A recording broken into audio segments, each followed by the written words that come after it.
안녕하세요. 차 선생입니다. 어떻게 여러분들의 발은 안전한가요? 네, 오늘 이야기 드릴 주제는 족궁이라는 부분입니다. 자, 우리가 발을 보시게 되면은 발 내측, 여기 아치 만들어지는 부분 있죠? 이 부분을 족궁이라고 표현하는데요. 이 부분이 정상화가 이루어져 있는 분들이 있으실 거고요. 반대로 얘가 다운되어 있는 분들이 계실 거고요. 그리고 반대로 과하게 이렇게 일어나는 분들도 계실 거예요. 근데 오늘의 이야기는 얘가 꺼져 있는 분들, 한국인들의 한 90%는 꺼져 있을 것 같은데 이 부분들에 대해서 어떻게 정상화 쪽으로 만들어 갈지에 대한 부분을 설명을 좀 드리려고 해요. 자, 우리가 사람이 살아가다 보면은 자꾸 직립보행을 하면서 앞으로 나아가다 보니까 허벅지 앞에 대한 근육이 좀 더 우세해져요. 즉 뒤보다 훨씬 더 우세해지는 거죠. 그렇게 되면서 우리는 활주로를 전방에서 일을 자꾸 하시다 보니까는 몸이 앞쪽으로 쏠리고 안쪽으로 자꾸 쏠려요. 그렇게 되면서 원래 우리가 태어났을 때 정상화되어 있던 이 아치가 살아가면서 계속 다운 돼서 얘가 죽어버려요. 이렇게 그냥 꺼져 있다 생각하시면 좋을 것 같은데 안쪽으로 좀 이렇게 주저앉는다는 표현이 좀 맞는 것 같아요. 자, 그러면 이게 제가 정면에서 한번 보여드릴게요. 자, 정면에서 바라보셨을 때 정상적인 아치가 만들어졌을 때는 무릎에 대한 각도가 자꾸 이렇게 바깥쪽으로 쏠리고요. 반대로 내가 이 아치가 무너졌을 때, 이 족궁이란 부분이 아치가 무너졌을 때는 무릎이 자꾸 안쪽으로 쏠려요. 그 말즉슨 족궁이 자꾸 안쪽으로 쏠리면 쏠릴수록 무릎에 대한 회전력도 안쪽으로 쏠리고요. 그로 인해서 고관절도 마찬가지로 안쪽으로 자꾸 쏠려고 노력을 할 것이에요. 그러다 보면 고관절에 대해서도 자꾸 찝힘 현상이 일어날 수밖에 없고요. 내가 아무리 고관절이 안 좋다고 해서 주변부에 대한 근육, 아니면 장요근, 아니면 허리 주변부에 대한 근육들, 그걸 건드린다고 해서 절대 해결이 되는 게 아니고 오히려 좀 더 악화를 시킬 뿐이에요. 왜? 근본적인 부분에 대한 해결이 모색된 게 아니라 그냥 눈 가리고 아무 식으로 급한 분들만 끌려고 자꾸 노력을 하다 보니까 그거는 일시적인 현상밖에 치우칠 수가 없고 근본적인 게 풀렸을 때 결국 비로소 이제 내가 문제가 되던 만성화가 되어지던 부분들이 전부 다 해결이 되실 거예요.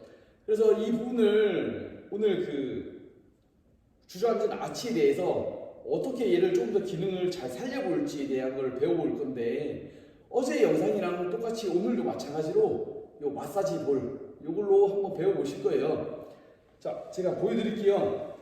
발을 보시게 되면은 저희가 지금 복숭아뼈가 있죠?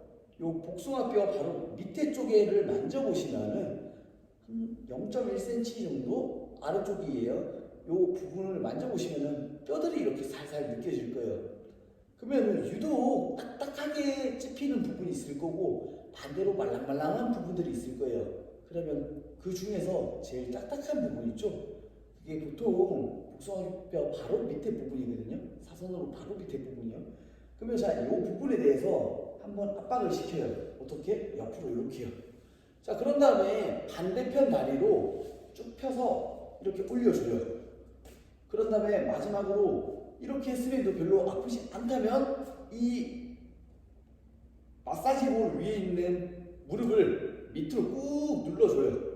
그러면 얘가 자꾸 압박을 받을 수밖에 없고 압박을 받음으로써 발은 자꾸 올라오고 싶은데 위에서는 누르고 있다 보니까 최대치의 압박을 받을 수밖에 없어요. 해서 이렇게 풀어주시는 방법이 있고 또 이 마사지 볼로 했는데도 아무렇지가 않다 하시는 분들께서는 제가 어제 말씀드린 대로 이런 비스트 볼 이용해서 풀어주시는 방법도 한 가지 방법이 될 수가 있을 것 같고요. 그래서 이 부분이 풀리게 되면은 자꾸 주저앉아 있던 아치는 정상화 쪽으로 넘어가려고 노력을 해요. 이 방법론에 대해서 조금 더 쉽게 설명을 드리자면 우리가 어릴 때 놀던 방식을 좀 생각해 보시면 좋을 것 같아요. 우리가 친구들이랑 같이 장난치다 보면은 이렇게 막 장난 삼아서 때리기도 하고 막 그러는데 만약에 상대 친구가 저를 때렸다 가정할게요. 그렇게 됐을 때는 저도 모르게 이 팔에 대한 외부에 대해서 방어 기전이라는 게 일어날 수밖에 없어요.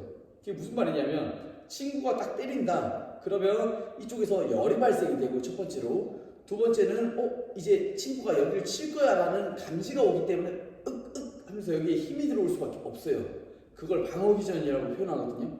그러다 보니까 여기에 대해서 계속 활성화가 이루어질 수밖에 없고, 마찬가지로 제가 방금 옆에 대한 부분을 풀다 보니까는 여기가 자꾸 걸을 때마다 욱신 할 거예요.